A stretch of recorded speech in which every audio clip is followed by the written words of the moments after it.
Aloha everybody, Kaiwaza with you. Welcome back to my channel, and it's time for, ooh, see my little green tiki?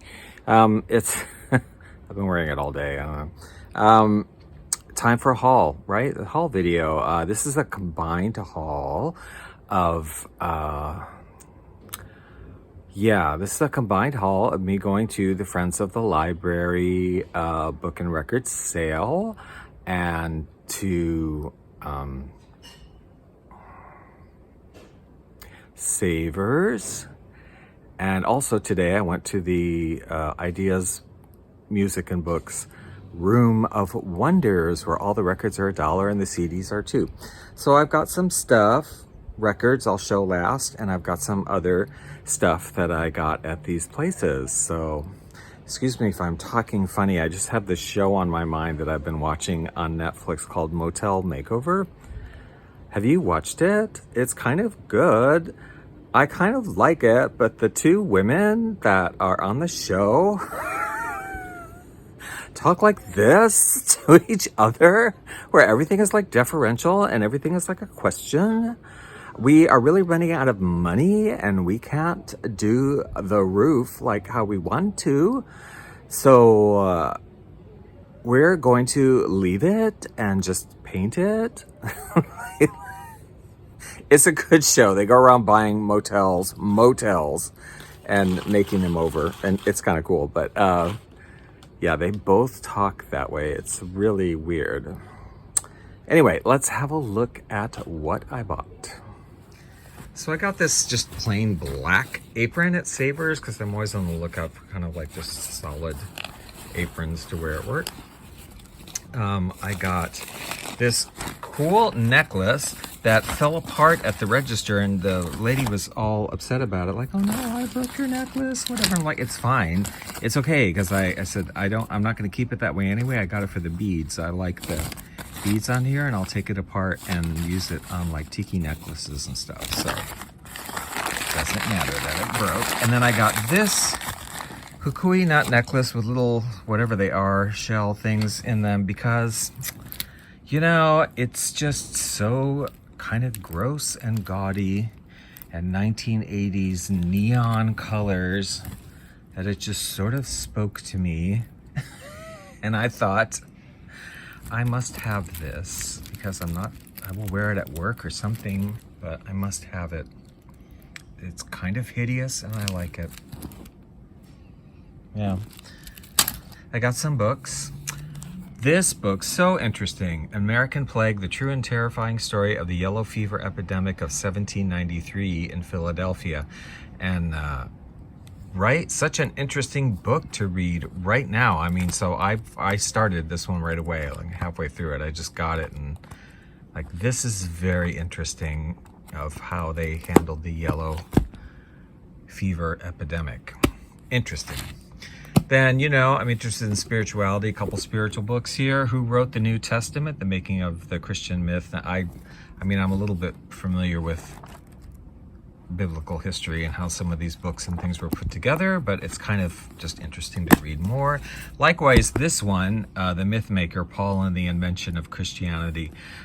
Interesting to me because if you were like in my family, which was a pretty biblically, they were pretty Presbyterian, hardcore, and what do you say, biblically literate, right? We were kind of brought up with that.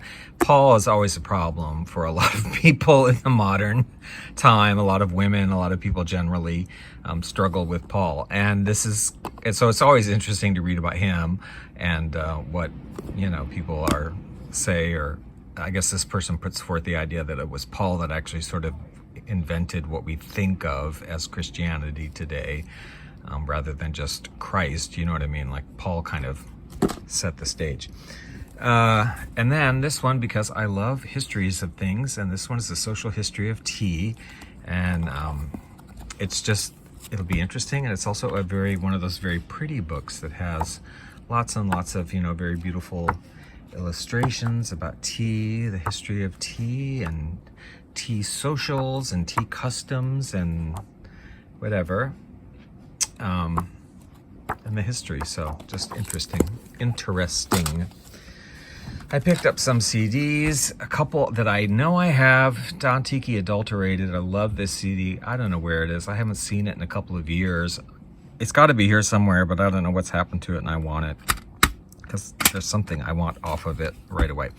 Makaha-san's Christmas Day in Hawaii. This one too I had that I have not seen in a couple of years, and I'm like, these were $2, so like I'm just gonna get this one and re-upload it. Got a Hawaiian one, Ukulele Player Ota-san. Got a Christmas one, Mannheim Steamroller. I got Enigma, some remixes of Sadness. I do like that song, and I like all that kind of stuff, and this is like 6 different remixes of it. Couple of nature, new age music with the nature sound CDs, which I've talked about before and that I enjoy and am going to be using for a project upcoming, Spirits of the Wild. This is like Indian animal sounds and Indian, Native American Indian drumming and chanting and stuff, whatever, you know. Now let's check out the records. Okay, first up, Elvis Presley, Wonderful World of Christmas. I couldn't remember. I know I only did a couple of Christmas albums, and I have one, and I don't know if this is the same one reissued. I don't know, but I just picked it up. This is a budget label Christmas record disguising itself as not a budget label Christmas record. It's kind of interesting. Like, it looks like one of those records you'd see, like, you know, the Firestone or whoever, you know, by all these different artists. Oh, all your favorite artists, different artists doing Christmas songs.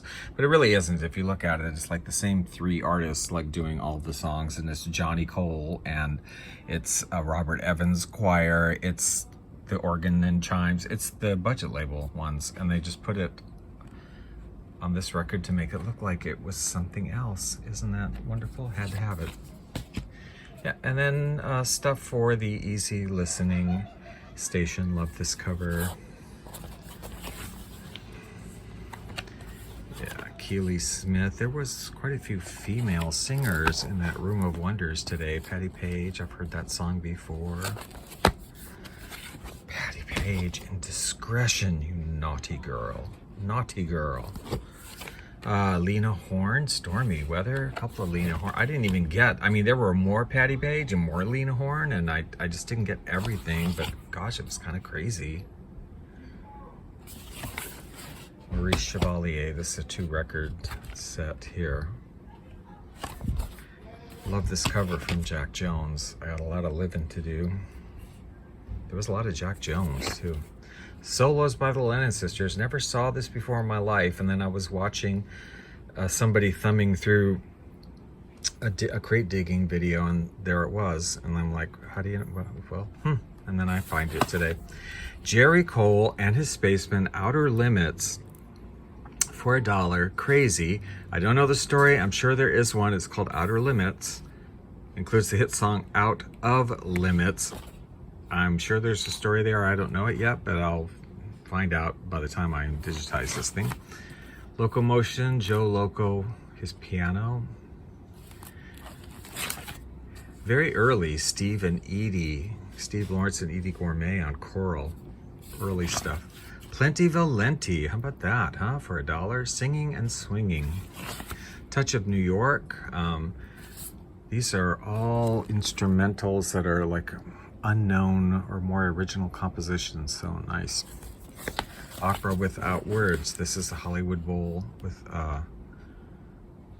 Carmen Dragon and Alfred Newman conducting. So this is Opera Without Tears. These are instrumental arias and whatnot from the opera, so no singing.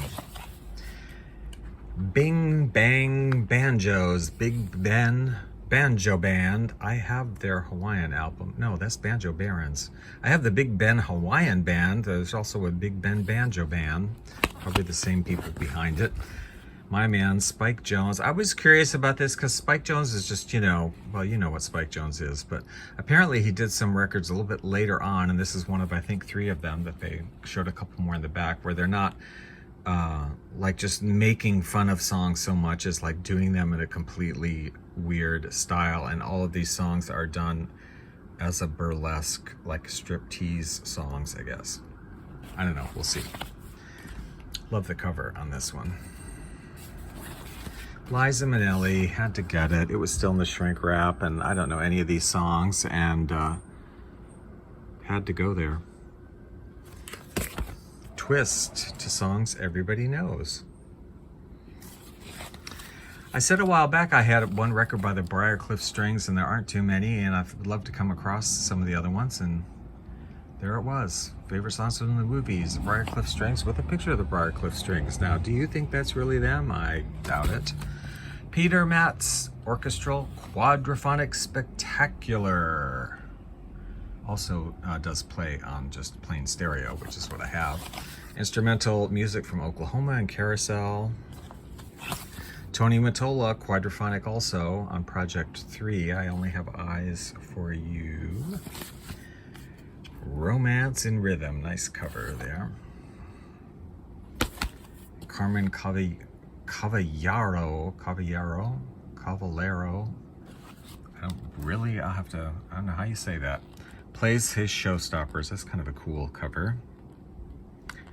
Yeah, those are the records. Well, that's my haul. I hope you enjoyed that. I really enjoyed showing it to you, and leave any comments below, and we will see you in the next video, okay? Bye.